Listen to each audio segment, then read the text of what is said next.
299 hari yang lalu, saya berdiri di sini dan diambil sumpah oleh MPR di hadapan wakil-wakil rakyat Indonesia, di hadapan rakyat Indonesia, dan terutama di hadapan Tuhan Yang Maha Kuasa. Bersama Wakil Presiden saya, Saudara Gibran Rakabuming Raka. Dan di hari yang hikmat ini, saya kembali berdiri di depan saudara-saudara, di depan wakil-wakil rakyat, untuk menyampaikan laporan kerja pemerintahan yang saya pimpin dan lembaga-lembaga negara. Pertama, saya ingin menyampaikan bahwa transisi kepemimpinan nasional dari Presiden Joko Widodo ke pemerintahan yang saya pimpin berjalan dalam semangat persatuan, penuh kehormatan dan kedewasaan politik.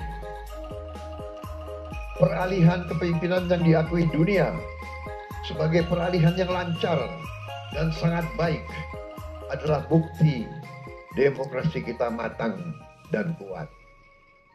Tidak semua negara mampu melaksanakan transisi kepemimpinan dengan baik dan lancar seperti kita.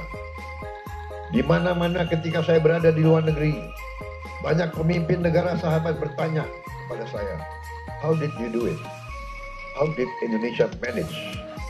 Saya sampaikan ke mereka, kita berhasil karena kita menganut demokrasi yang khas Indonesia.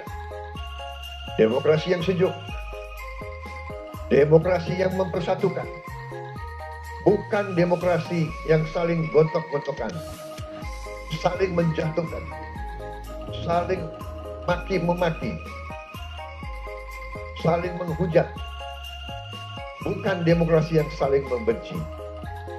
Inilah yang harus kita pegang teguh. Demokrasi warisan nenek moyang kita adalah demokrasi yang sesuai dengan budaya kita.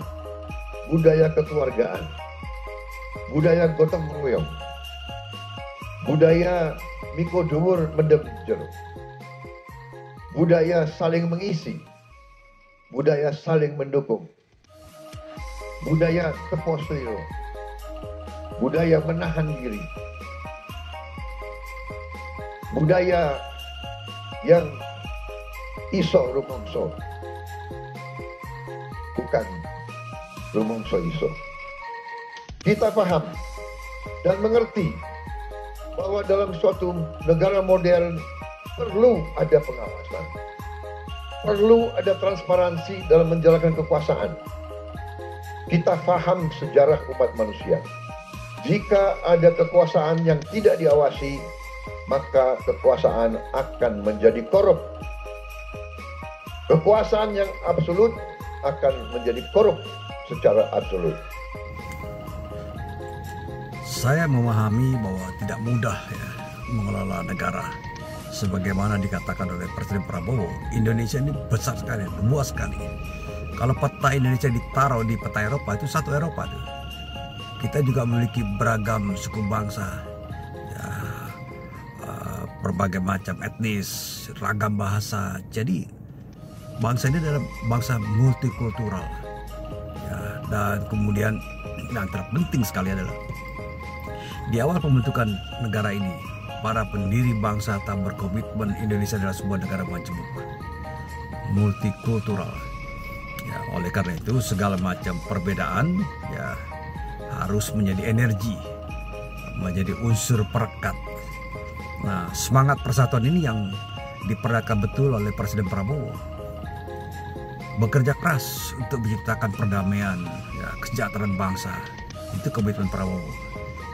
Kita tidak perlu meragukan karena setiap langkah yang diperlihatkan oleh Pak Prabowo itu nyata-nyata betul untuk memenuhi visi ya, atau cita-cita dari pemerintahan Presiden Prabowo.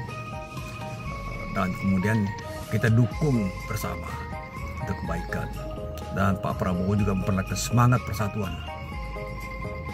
Semua partai memberikan dukungan pada Pak Prabowo.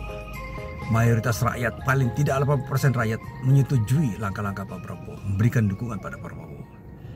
Ini adalah sesuatu yang positif, dan kalau ada perbedaan saya kira normal ya. Tapi kalau bersikap sinis ya, nyinyir ya, itu adalah satu yang negatif. dan tidak produktif, tidak perlu diperhatikan semacam itu. Kita butuh persatuan, butuh kerja keras, semangat gotong royong. Mari kita song-song Indonesia Emas 2025, 2045 mendatang.